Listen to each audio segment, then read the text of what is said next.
नमस्कार, आदाब, सत श्री अकाल, नमो बुद्धाय, गुड आफ्टरनून। आप सभी देख रहे हैं नेशनल इंडिया न्यूज और मैं ज्योति।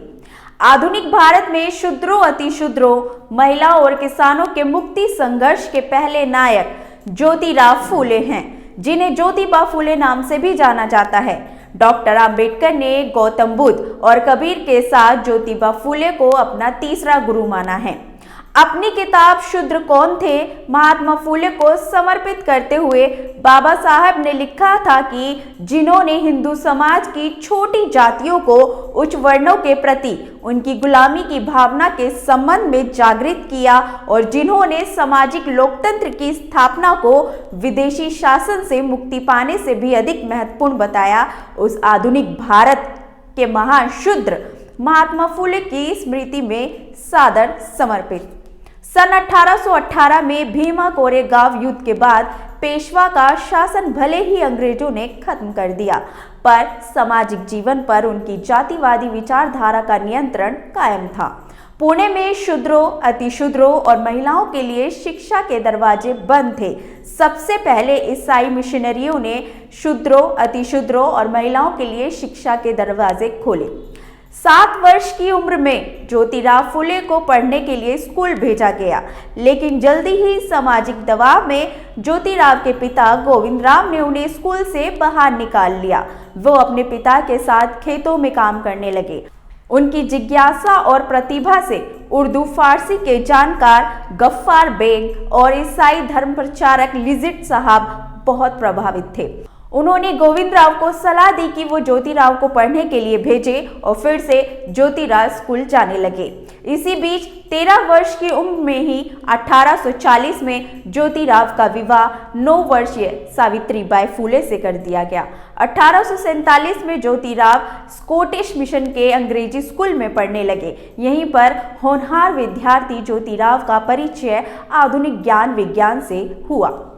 स्कॉटिश मिशन स्कूल में दाखिले के बाद ज्योतिराव फूले के रग रग में समता, स्वतंत्रता का विचार बसने लगा। उनके सामने एक नई दुनिया खुल गई। तर्क उनका सबसे बड़ा हथियार बन गया। हर चीज को वो तर्क और न्याय की कसौटी पर कसने लगे। अपने आसपास के समाज को एक नए नजरिए से देखने लगे।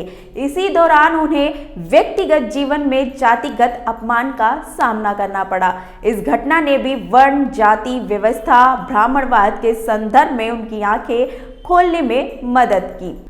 1847 में मिशन स्कूल की पढ़ाई उन्होंने पूरी कर ली।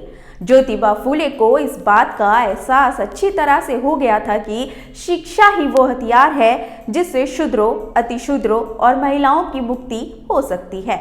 उन्होंने अपनी एक कविता में लिखा, विद्या बिना मति गई, मति बिना नीति गई, नीति बिना गति गई। सबसे पहले शिक्षा की ज्योति उन्होंने अपने घर में जलाई। अपनी पत्नी, जीवन साथी सावित्रीबाई फूले को शिक्षित किया, उन्हें ज्ञान विज्ञान से लैस किया। उनके भीतर ये भाव और विचार भरा कि स्त्री पुरुष दोनों बराबर हैं। दुनिया का हर इंसान स्वतंत्रता और समता का अधिकारी है। सावित्रीबाई फूले, सगुणाबाई, फातिमा शेख और अन्य सहयोगियों के साथ मिलकर ज्योतिबा ने हजारों वर्षों से ब्राह्मणों द्वारा शिक्षा से वंचित किए गए समुदाय को शिक्षित करने और उन्हें अपने मानवीय अधिकारों के प्रति सजग करने का बीड़ा उठाया। अपने इन विचारों को व्यवहार में उतारते हुए फूले दंपति ने 1848 में लड़कियों के लिए पहला स्कूल खोला। ये स्कूल महाराष्ट्र में नहीं, पूरे भारत में किसी भारतीय द्वारा लड़कियों के लिए विशेष तौर पर खोला गया। यह स्कूल खोलकर ज्योतिराव फूले और सावित्रीबाई फूले ने खुलेआम धर्म ग्रंथों को चुनौती दी। फूले द्वारा शूद्रों, अतिशूद्रों और महिलाओं को शिक्षित करने का उद्देश्य अन्याय और उत्पीड़न पर आधारित सामाजिक व्यवस्था को उलट देना था। जब 1873 में अपनी किताब गुलामगिरी की प्रस्तावना में उन्होंने इस किताब को लिखने का उद्देश्य इन शब्दों में प्रकट किया, सैकड़ों वर्षों से शूद्रादि अतिशूद्र ब्राह्मणों के राज में दुख भोगते हुए इन अन्यायी लोगों से उनकी मुक्ति कैसे हो, ये बताना ही इस ग्रंथ का उद्देश्य है। ज्योतिबा फूले जितने बड़े समर्थक शूद्रों अतिशूद्रों के मुक्ति के थे, उतने ही बड़े समर्थक स्त्री मुक्ति के भी थे। उन्होंने महिलाओं के बारे में लिखा कि स्त्री शिक्षा का द्वार पुरुषों ने इसलिए बंद कर रखे थे ताकि वो मानवीय अधिकारों को समझ न पाए। स्त्री मुक्ति की कोई ऐसी लड़ाई नहीं जिसे ज्योतिबा फूले ने अपने समय में ना लड़ी हो।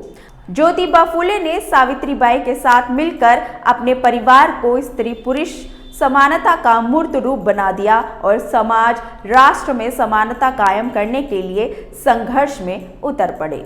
ज्योतिबा फूले ने समाज सेवा और सामाजिक संघर्ष का रास्ता एक साथ चुना। सबसे पहले उन्होंने हजारों वर्षों से वंचित लोगों के लिए शिक्षा का द्वार खोला, विधवाओं के लिए आश्रम बनवाया, विधवा पुनर्विवाह के लिए संघर्ष किया और अछूतों के लिए अपना पानी का हौज खोला। इन सब के बावजूद वह ये बात अच्छी तरह समझ गए थे कि ब्राह्मणवाद का समूल नाश किए बिना अन्याय, असमानता और गुलामी का अंत होने वाला नहीं है। इसके लिए उन्होंने 24 सितंबर 1873 को सत्यशोधक समाज की स्थापना की। सत्यशोधक समाज का उद्देश्य पौराणिक मान्यताओं का विरोध करना, शूद्रों अतिशूद्रों को जातिवादियों की मक्कारी के जाल से मुक्त कराना, पुराणों द्वारा पोषित जन्मजात गुलामी से छुटकारा दिलाना। इसके माध्यम से ज्योतिबा फूले ने ब्राह्मणवाद के विरुद्ध एक सांस्कृतिक क्रांति की शुरुआत की थी। 1890 में ज्योतिराव फूले के देहांत के बाद सत्यशोधक समाज की अगुवाई की जिम्मेदारी सावित्रीबाई फूले ने उठाई। शूद्रों अतिशूद्रों और महिलाओं के अलावा जिस समुदाय के लिए ज्योतिराव फूले ने सबसे ज्यादा संघर्ष किया वह समुदाय किसानों का था। किसान का कोड़ा 1883 ग्रंथ में उन्होंने किसानों की दयनीय अवस्था को दुनिया के सामने उजागर किया।